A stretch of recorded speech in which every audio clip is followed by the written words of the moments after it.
There are three main levels of privacy, which are mystery, secrecy, and privacy. Private things are mysterious when people don't even know where to look, and even if they did, they wouldn't understand. Secrecy is where people would understand, but they don't know where to look. And privacy is where people know where to look, they know what everything means, and you're really just hoping that they don't look. In the early 16th century, the monks had a unique status in society because they were included in the limited amount of the population who had the ability to read and write. In 1974, Kenneth Lockridge, a University of Montana graduate, published a book named Literacy in Colonial New England that gathered information from legal records and drew conclusions that among white New England men, only about 60% of the population was literate between 1650 and 1670. This gave the monks an advantage with privacy because they had the ability to write freely without 40% of the people knowing what they had to say. The rate of literacy drastically increased in the early 19th century when Noah Webster published his renowned American spelling book, more commonly known as the Blueback Speller. Another thing that attributed to the increase of literacy was Thomas Jefferson's bill for the more general diffusion of knowledge in the 1770s, which proposed that public school systems would be built to educate all free children in reading, writing, and arithmetic. Privacy began to slightly diminish due to the education that was being administered to the growing population. As literacy was becoming more common, there was less privacy in writing down information because more people were capable of reading it. In 1944, an exiled Italian living in England named Manzini suspected that his mail was being read. He decided to test this by mailing letters filled with poppy seeds to his friends and to himself. When his friends received the letters, they opened them and the poppy seeds would fall out. But when he opened the mail sent to himself, there were no poppy seeds.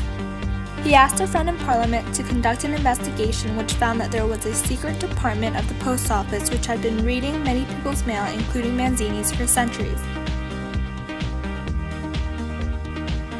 It was so secret, only one person in Parliament actually knew of its existence and its actions. This incident was a prime example of how privacy was affected by the increasing literacy rate. The invention of the telegraph was an important milestone for privacy, because unlike letters, which had to go through the postal service, a telegraph was sent with the help of only two operators, one for each end. With the invention of the telephone, with the exception of party lines, people were more assured that only the person on the other line and the operator could hear the call. After all, unlike a telegraph that was a written down message, there was no way to record phone calls for later at the time. Just like the telegraph, however, this quickly changed when the dictograph, the first telephone bugger, was invented in 1907. The invention of the dictograph, the first telephone bugging machine, gave people the opportunity to secretly monitor or record conversations through a hidden microphone, which invaded the right of privacy for those individuals who were unaware that their conversations were being recorded. According to the Constitution, no one has the right to put a bugging device of any kind on another individual's equipment of communication unless they possess a warrant and probable cause. The right to privacy is guaranteed to every American in the lines of the 14th Amendment, which requires that investigators obtain a warrant before violating someone's privacy. The NSA began as the Cable and Telegraph Section and worked to decode communications codes from foreign governments. Its headquarters were located in Washington, D.C., and was first headed by Herbert O. Yardley. The organization grew and evolved until it became the National Security Council Intelligence Directive in 1952. This would later become the NSA. The Patriot Act was passed following September 11, 2001 terrorist attacks. The act allows government agencies to more widely survey suspected criminals. This is largely in the hopes of catching foreign terrorists, but it could also easily be used to spy on Americans. Another thing that the act does is allow the government to monitor someone without them knowing, even if they are a U.S. citizen. Deborah Litz was an NSA employee for 34 years and worked as a mid-level manager doing the technical support for the business systems like HR, payroll, security, and training. NSA protects the outside world's privacy by laws. The FISA law is the key law.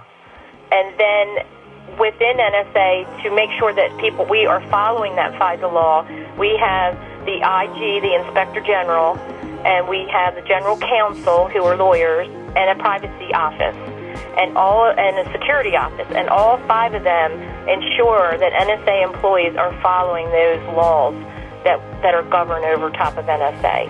And then we have audits all the time on those systems. When NSA got the ability to look at outside, I don't know. But like I said, we're not really allowed to look at United States citizens' data unless it is court-ordered. If we find like a U.S. citizen, like say they're in Europe, and we find that they're a U.S. citizen, they have to drop and delete all that data right away. They cannot maintain, any information on an American citizen abroad unless there's a reason to believe that they're, involved in terrorism or something bad. But even then, they got to go to court and get the courts to approve NSA to do that. As it was mentioned, the NSA does collect information on almost everybody and then determines the threats. The scale of their operations means that this is almost definitely unconstitutional. A leaked map from Edward Snowden showing the NSA's interest areas confirms that they are largely spying on known terrorists and other radicals in the Middle East. But they are also spying on the U.S. with the same interest as countries like China and Saudi Arabia. But of course, it's not only the government or corporations that are affecting this transformation or who have violated what we consider to be our inviolate selves. We have invaded our own privacy by becoming our own publicists, by creating a world in which the only thing more cherished than privacy is publicity. The NSA's PRISM program takes data from multiple social networks and other sources with the goal of building profiles for every person in the world and picking the terrorist out of the civilians. Because of the FISA laws, the government has the right to collect data on millions of Americans. The responsibility lies with General Keith Alexander, the NSA director, in making sure that the information collected is readily available public data. They are only permitted to access private data when issued a warrant from the Foreign Intelligence Surveillance Act Court, or FISA Court. The recent revelation concerning the NSA's bulk collection of data is something that people have been suspecting for years. In fact, the premise of the television show Person of Interest, which first aired in 2011, is that a government-owned machine sorts through all of the phone calls, emails, and other sources of data in order to predict crimes before they happen. When it turned out that this was closer to reality than previously thought, the producers of the show put together a video combining fact and fiction. You are being watched. You are being watched. The Internet Surveillance Program revealed today The government has a secret system that allows the National Security Agency to tap into the databanks of Internet companies in search of foreign terrorists. The machine is everywhere, watching us with 10,000 eyes, listening with 1,000,000 ears. Does the NSA collect any type of data at all on millions or hundreds of millions of Americans? No, sir. It does not. Not wittingly. The answer to your question is yes, it exists, and it's watching us right now.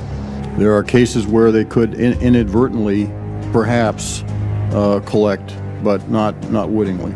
After the attacks, the government gave itself the power to read every email, listen to every cell phone. The public wanted to be protected. They just didn't want to know how they were being protected. Surveillance takes on its own momentum.